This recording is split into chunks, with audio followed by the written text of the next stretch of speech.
Om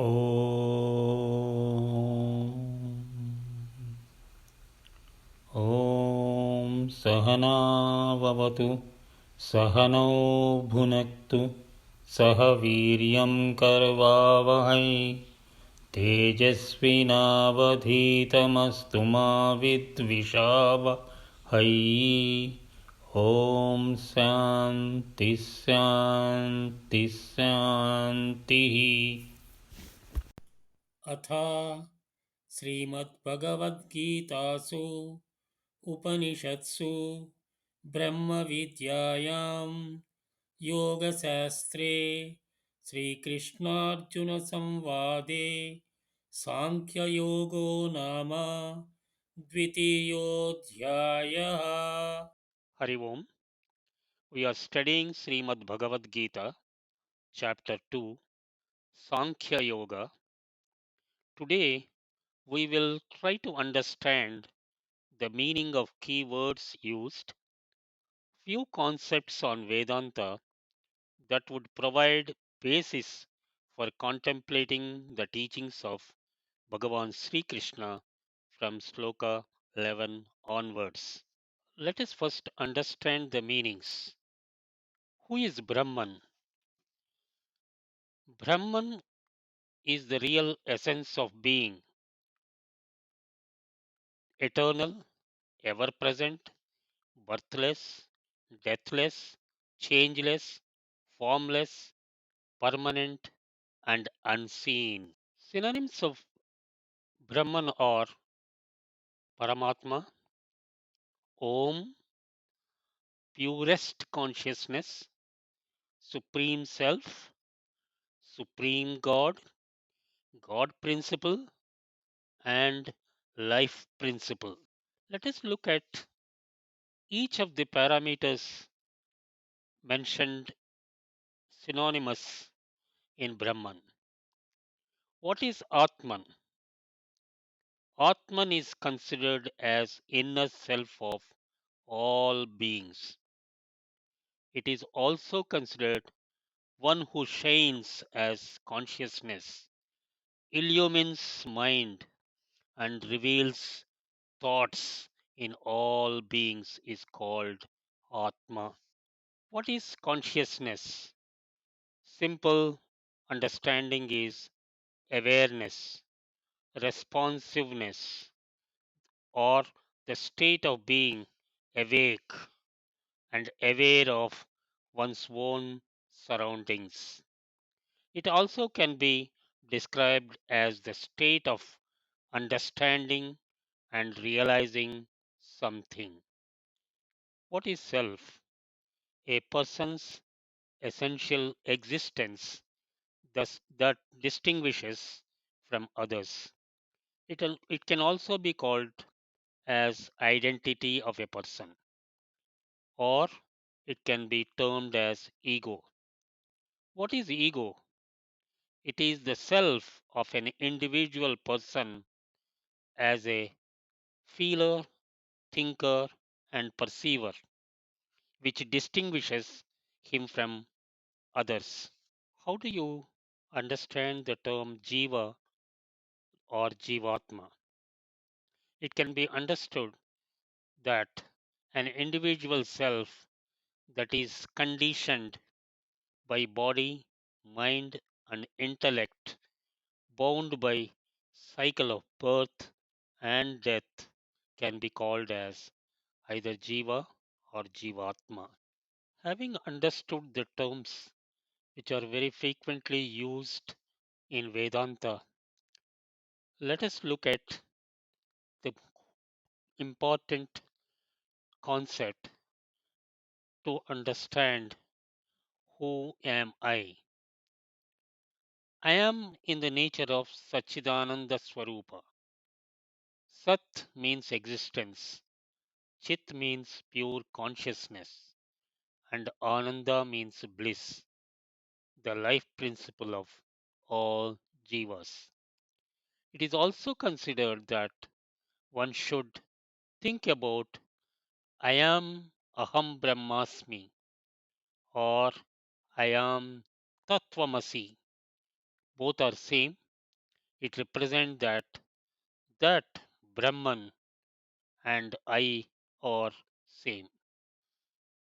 Let us understand the first concept, that is logic of spirituality as described by Swami Chinmayananda.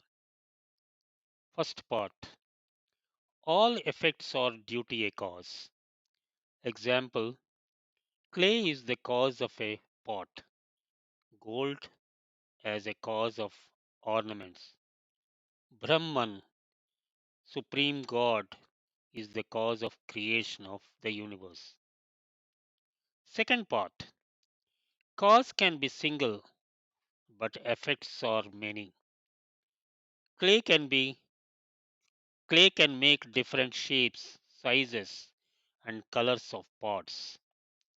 Different gold ornaments are made from gold, such as earrings, chains, necklaces, etc. Brahman is one, but the living and non living entities are many in the universe. The third part, if you remove the cause, that is the clay, gold, and the Brahman, no effects are seen. One should always consider Brahman as the causeless cause of everything. There was, there is, and there will be no cause beyond Brahman.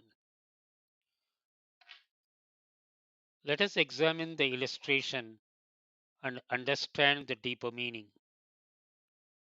We also need to consider this illustration is the state at which we are now.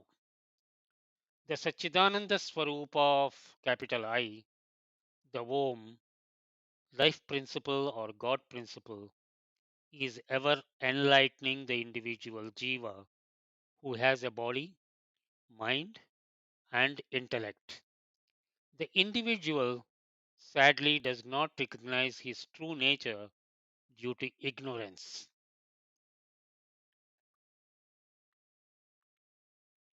All of us have three equipments, namely the body, the mind, and the intellect.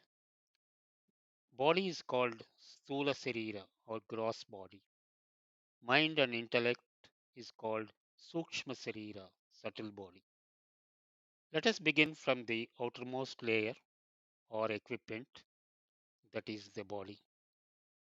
The subject, the self within us, gains experience of the world of objects through the body. It is done through five organs of perceptions, and all of us experience the world of objects around us all moments of our waking state. The impulses are then passed on from these objects to deeper down to mind and intellect. The intellect of a person reacts and responds to the world outside through the five organs of action, that is speech, hand movements, locomotion, reproduction, and excretion.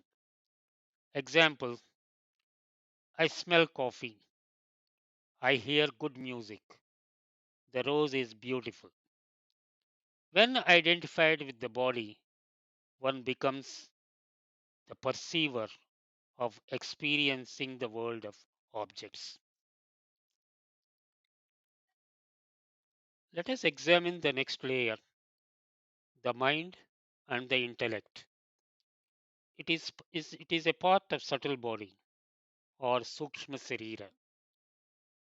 For the purpose of our understanding, there are two sides of mind, one facing the world of objects, that is objective mind, the other is facing within, that is self subjective mind. The objective mind in Vedanta is called Manas, and the subjective mind is called Buddhi. or intellect. These instruments are invisible and are not an object pervades the physical body. Subjective mind will react to the external stimuli and act in the outer world. Example: you are in a garden, saw a beautiful rose, and the fragrance gave you pleasant feeling in you. You can see and touch the flower, but cannot touch and see the fragrance. It is very subtle, all pervasive. Here, through mind, that is manas, we experience the world of emotions. Example: feeling very happy, feeling pleasant, feeling excited, etc. And the individual is called feeler. The subjective mind, the intellect or buddhi, after receiving information on a particular stimuli from the mind, process it, process it and reacts.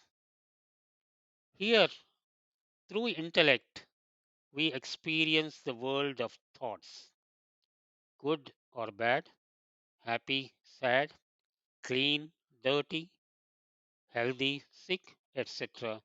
And the individual is called as a thinker.